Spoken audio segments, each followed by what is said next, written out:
In 1945, 5 military planes vanished without a trace during a routine training mission.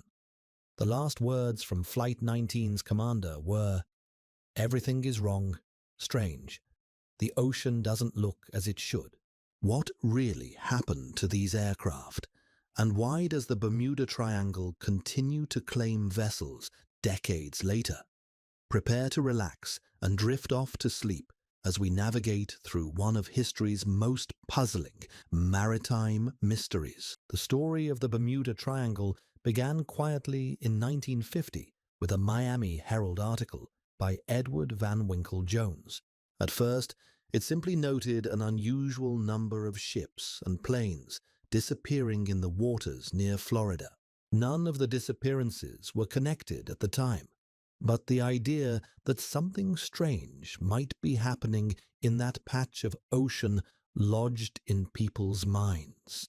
2 years later, Fate magazine published an article titled "Sea Mystery at Our Back Door" by George Sand.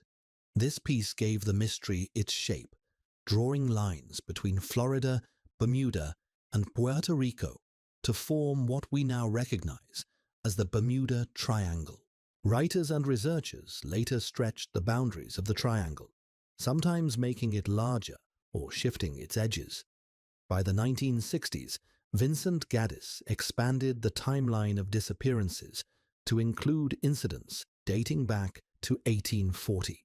Flight 19 became central to the legend. 5 military planes lost during a training mission in 1945. The disappearance wasn't the first in the area, but it was dramatic.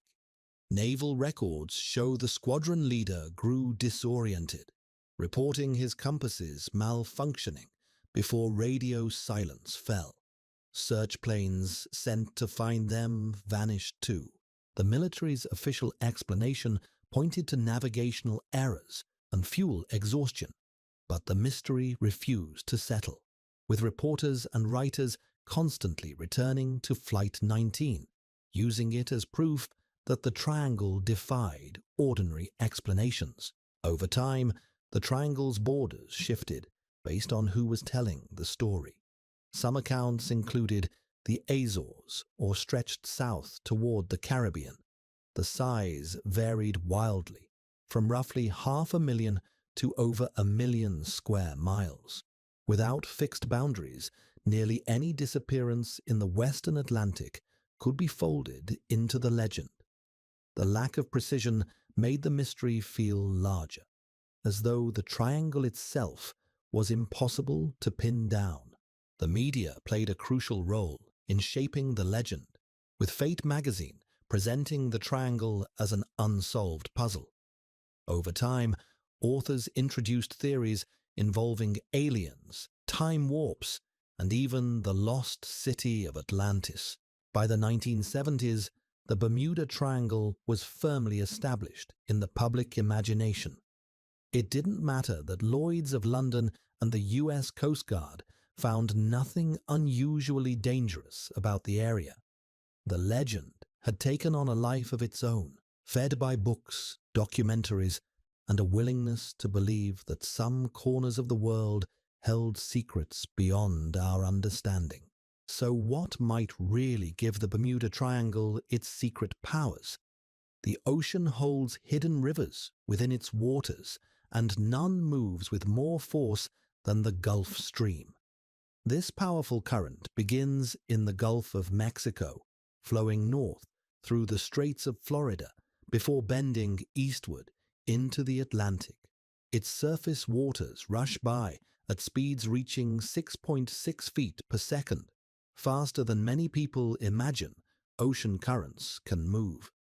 When ships or planes disappear in this region, the Gulf Stream silently reshapes the investigation before it even begins. Consider how quickly objects move within this watery highway. A piece of floating debris can travel over 100 miles in a single day, carried along by the relentless current.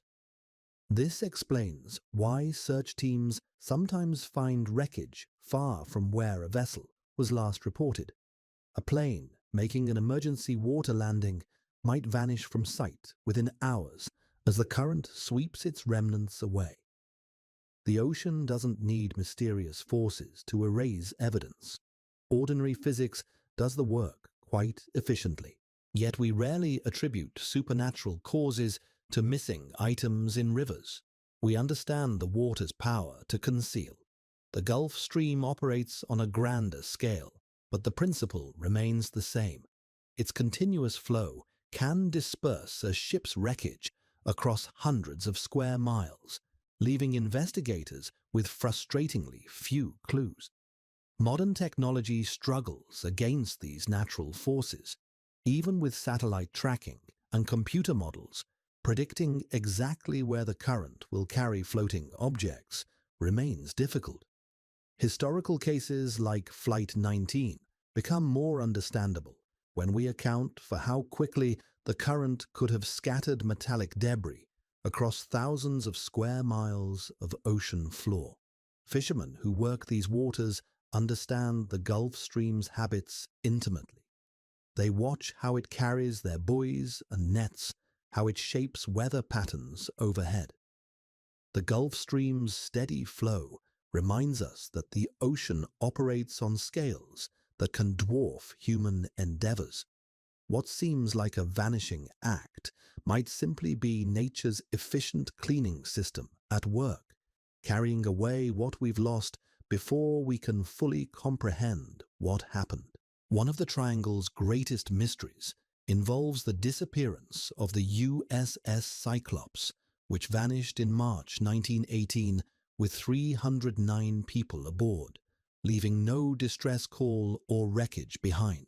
It remains the largest non-combat loss in U.S. Navy history and was designed to carry coal for fueling other vessels, but on its final voyage, it transported a full load of manganese ore instead. Weather reports from the time noted rough seas along the Cyclops' route from Barbados to Baltimore. Tropical storms were common in the region during early March, though no specific storm was recorded at the time of the disappearance. The ship's instability under its heavy load could have worsened in turbulent waters. Without modern forecasting, the crew might not have had warning of worsening conditions. Manganese ore is known to shift during rough seas, potentially causing a ship to list suddenly. If the cargo moved unexpectedly, the Cyclops could have capsized before anyone could radio for help. World War I added another layer of uncertainty. Some theories suggested enemy submarines or mines might have sunk the Cyclops, but no evidence supported this.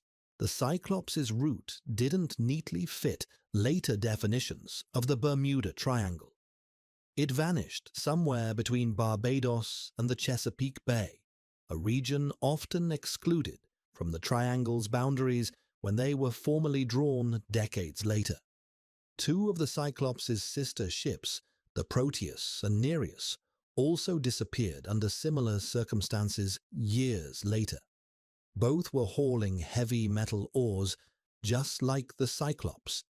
Naval investigators at the time concluded the Cyclops was likely lost due to structural failure, though they couldn't rule out other possibilities.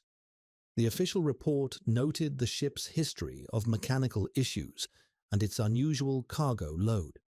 Later studies reinforced these findings, emphasizing how the weight of the ore could have compromised the hull. Yet without a wreck to examine, doubts lingered. The mystery endured because it was unsatisfying. There was no single clear cause, only a series of probable factors.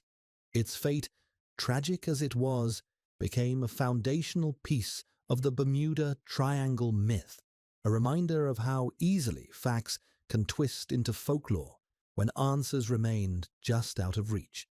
Other vessels would soon follow, their disappearances adding new layers to the growing legend. But what other forces could be at work inside the Bermuda Triangle? Every compass tells two truths, one geographic, one magnetic.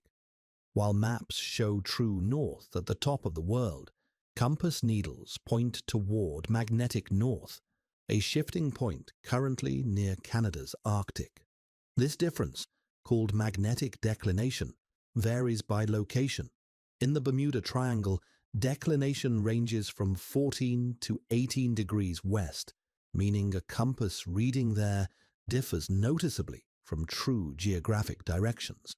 Navigators have accounted for this variation for centuries through simple mathematical adjustments. What seems like erratic behavior is actually predictable once you understand the formula. Flight 19's confusion illustrates how easily misunderstandings arise. Lieutenant Taylor's compass issues likely stemmed from failing to adjust for declination, combined with overcast skies preventing celestial navigation. Modern investigations show no abnormal magnetic readings in the region, just the expected shifts charted on standard nautical maps. The USGS confirms magnetic fields fluctuate naturally worldwide, with no special anomalies concentrated in the triangle.